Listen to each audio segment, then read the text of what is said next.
قرآن پاک کو ہر ہندو کے گھر تک پہنچانے کی بات کہی ہے تاکہ لوگ قرآن کی حقیقت کو جان سکیں، تو میں بخدا کہتا ہوں اگر سوامی جی یہ کام کریں گے تو میں آگے بڑھ کر کے اس کام میں ان کا ساتھ دوں گا، بلکہ سارے علماء کے ساتھ میں آ کر کے اس کام میں ان کا ہاتھ بٹاؤں گا کہ سوامی جی میں آپ کو بتانا چاہتا ہوں کہ ہم سارے علماء رضاکارانہ طور پر شرکت کریں گے اور آپ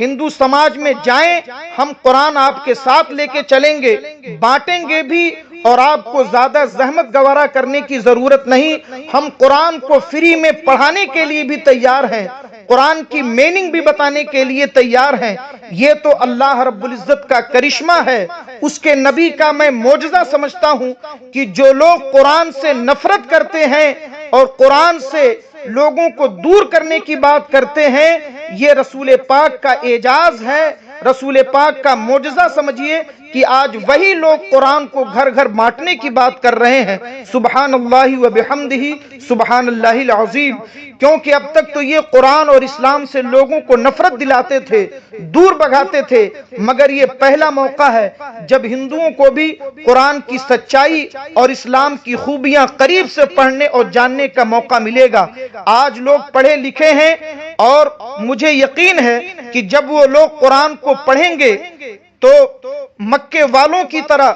جب تک مکے والوں نے قرآن کو پڑھا نہیں تھا وہ نفرت کرتے تھے، جب تک قرآن کو سنا نہیں تھا وہ نفرت کرتے تھے، مگر جب انہوں نے قرآن کو پڑھا، قرآن کو سنا اور قرآن کو سمجھا تو ان کی نفرت جس طرح محبت میں تبدیل ہو گئی تھی، انشاءاللہ ٹھیک یہی حال بھارت کا ہوگا۔ جب بھارت کے لوگ قرآن کو پڑھیں گے، قرآن کو سمجھیں گے اور قرآن کے حکیمانہ باتوں کو قریب سے دیکھیں گے تو پھر انہیں سچائی قبول کرنے میں ذرہ برابر کوئی دقت نہ ہوگی، اس لیے کہ سچائی کا سورج جب سامنے آتا ہے تو جھوٹ اور فریب کی ساری بدلیاں خود بخود چھٹ جاتی ہیں۔ میں آپ کو بتانا چاہوں گا کہ قرآن مقدس نے اس ملک میں بھی اس کی مثالیں قائم کی ہیں۔ میں ایک زندہ مثال آپ کو دینا چاہتا ہوں۔ ہمارے ملک کے اندر سوامی لکشمی شنکر آچاریہ آج بھی زندہ ہیں۔ جب تک انہوں نے قرآن کو اور اسلام کو اور پیغمبر اسلام کو قریب سے نہیں پڑھا تھا، اسی طریقے کی لوگوں کی باتوں میں آ کر کے جب انہوں نے قرآن کے بارے میں سنا تھا تو انہوں نے قرآن سے اتنی دشمنی کی، اسلام سے اتنی دشمنی کی اور پیغمبر اسلام سے اتنی نفرت کا اظہار کیا کہ انہوں نے اسی دشمنی میں، اسی نفرت میں آ کر باقاعدہ اسلام اور مسلمانوں کے خلاف ایک کتاب لکھی جس کا نام ہے اسلامی دہشت گردی کی تاریخ۔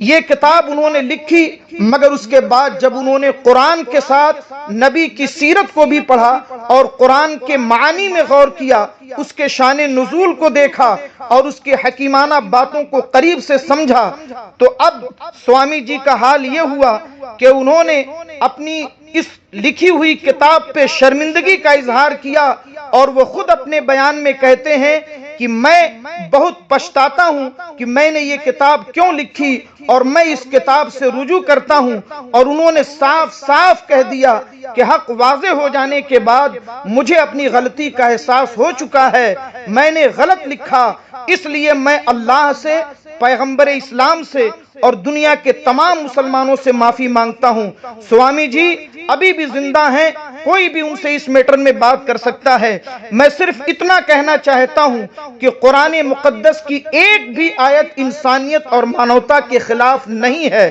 جو قرآن کو انسانیت اور مانوتا کے خلاف کہتا ہے، دراصل اس نے قرآن کو سمجھا ہی نہیں، اس نے قرآن کو صحیح سے پڑھا ہی نہیں۔ اگر سوامی جی قبول کریں تو میں اپنے علماء کے ساتھ انہیں اور پوری ٹیم کو قرآن پڑھانے کے لیے اپنے آپ کو وقف کرتا ہوں، انہیں بھی پڑھاؤں گا، ان کے بھکتوں کو بھی قرآن پڑھانے کے لیے تیار ہوں۔ میں آپ کو یہ بتانا چاہتا ہوں کہ اسلام اور قرآن وہ سچائی ہے جسے قریب سے دیکھنے اور سمجھنے کی ضرورت ہے۔ الحمدللہ یہ موقع آج بھارت میں سوامی جی کی وجہ سے لوگوں کے سامنے آ رہا ہے۔ میں تو اس معاملے میں ان کے لیے میں یہ کہتا ہوں کہ آپ یہ کام کریں، میں آپ کا ساتھ دینے کے لیے تیار ہوں۔ ہم بھی یہ چاہتے ہیں کہ لوگ سچائی کو جانیں اور سچائی کو قبول کریں۔ اللہ تبارک و تعالی اپنے حبیب کے صدقے میں قرآن کی سچائی کو ساری دنیا میں عام فرمائے۔ سامعین کرام، نرسنگھا نند کے اعتراض پر اگلا جواب انشاءاللہ تعالی آج 18 اپریل بروز اتوار رات 12 بجے جماعت رضائے مصطفیٰ ممبئی کے تمام سوشل میڈیا چینلز پر ریلیز کیا جائے گا۔ اس کو بھی آپ ضرور سنیں اور ہمارے میسیجز اور لنکس کو خوب شیئر کریں۔